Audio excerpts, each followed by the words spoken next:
What's up, guys? Chemist here for Meanwhile in the Man Cave. We take a look at all things pop culture, games, toys, or anything we think is cool. And today, we are taking a look at the 1/6 scale Scarlet Witch from the Multiverse of Madness. Scarlet Witch first appeared in X-Men number 4 in March of 1964 and was created by Stan Lee and Jack Kirby. Scarlet Witch started off as a reluctant villain with her brother Quicksilver as a part of the Brotherhood of Evil Mutants. In spite of their affiliation with Magneto and his evil mutants, neither her or her brother had any interest in Magneto's goals of world domination. And she would later become a long-standing member of the Avengers. Although Wanda may have had several stints on the wrong side of the track in the comic books, I don't think anything quite touched the brutality that she exhibited in the Multiverse of Madness Doctor Strange movie. Starting off, taking a look at the box. Pretty nice looking artwork on the front here. Picture of Scarlet Witch herself. Not much to see on the side here. Some figure credits on the back. Again, just the title of the character on the side. And we've got a slip cover here, which gives us a preview of the figure itself. We're not going to focus too much on that since we're taking her out of here.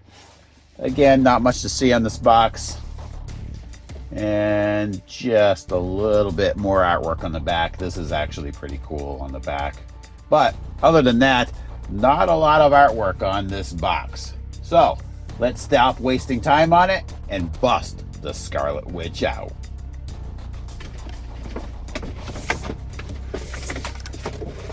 And a brief preview of what we're going to get in this box. You've got 8 extra hands, a figure stand under the Scarlet Witch figure, alternate pieces of her costume in case you want to have her in the meditation pose.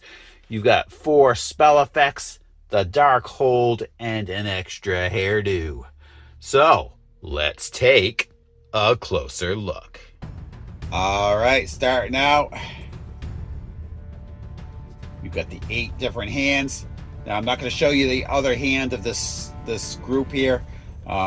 There's a pair of these hands. They're exactly the same except just for the opposite hand. Spell casting hand here. Here's another hand. Again, this will be the same on the other side for the opposite hand. So I won't show you that one. It's the same thing.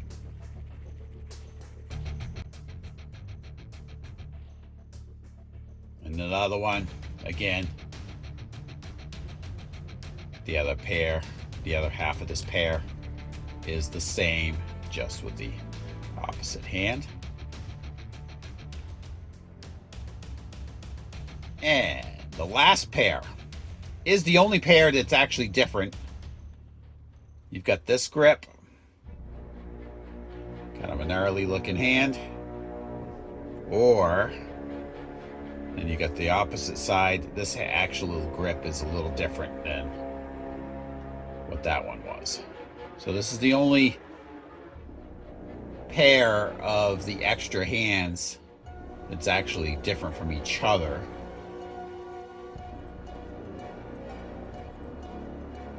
And a couple spells.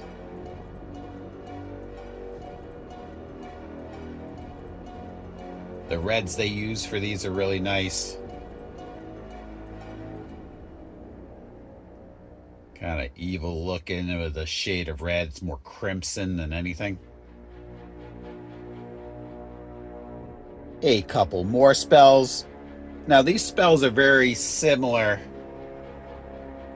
to the spells that came with the Scarlet Witch that we unboxed years ago.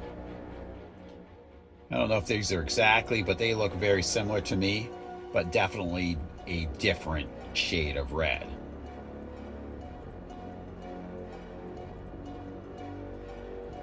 the extra pieces of the costume. Not much to see here. These are just what you would replace if you wanted to have her kind of in the crisscross applesauce pose, I like to call it. Yeah, her meditation pose, you'd put these on her. They are magnetic. See the magnets up on the inside. And the Darkhold. The book that ended up turning her into this murderous freak.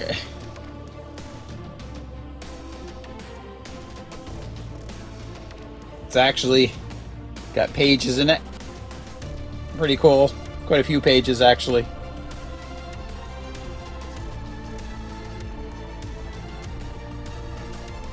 There's quite a few in here. Some of them have pictures. Most of them are just, you know, simplified writing. But pretty cool, all nonetheless. And the other hairdo. We'll show you how this looks on her once we get on here. There is magnets in this. This is to make her hair flow a little bit, like she's casting spells. And the waist stand that comes with the normal version of the Scarlet Witch figure. Pretty nice. Nothing over the top though.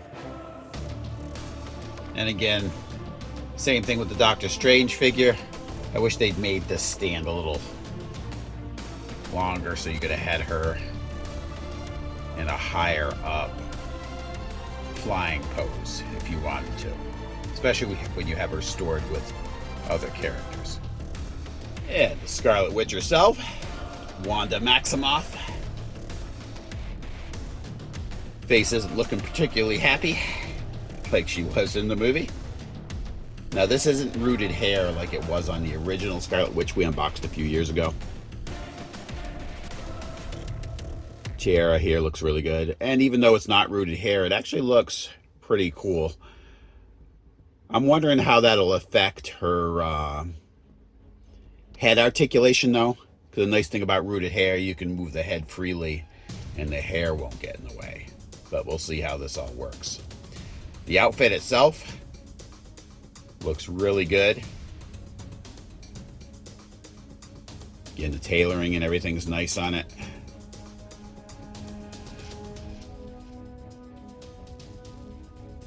There's wires in portions of this as well, so we'll be able to articulate that. We'll see how it all works out once we're working on the articulation.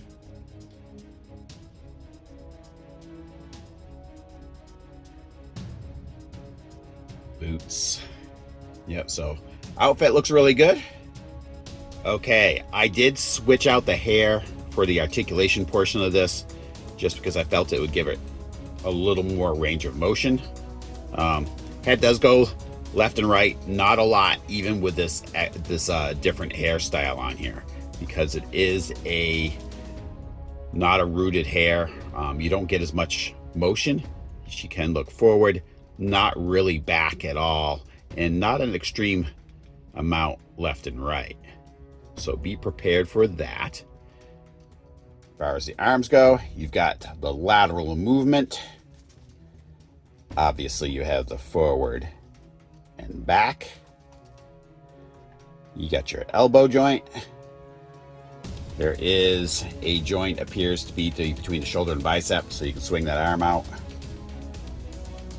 You get a lot of range of motion there. You can bring the hand right over the top of the abdomen.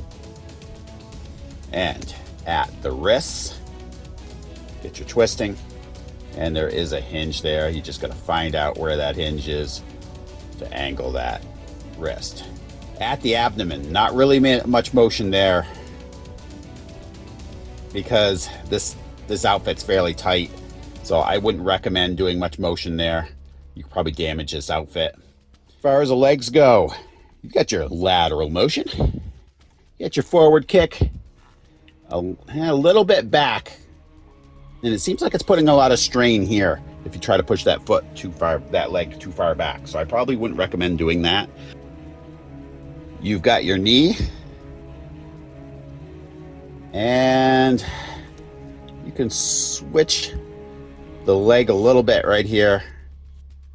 That way to give that foot a little bit of an angle. That twists quite a bit, and it does twist a little bit here. Again, with these pants, the way they're designed, I wouldn't mess around with that too much. You could put a lot of undue strain on that. And a little bit forward and back with the boot. So let's see how all this articulation comes into play, and I'm going to let you know what I think. So here she is in some poses. I gotta say, I really do like this figure. The stitching and everything on this outfit looks really good. The only downside to it is, especially with the pants, it restricts some of the motion. And one of the poses they advertise this figure as being able to do is kind of the meditation pose. Honestly, I did not feel comfortable putting her in that pose. I started to do that, and it seemed like it was putting a lot of strain on a lot of the stitching on that.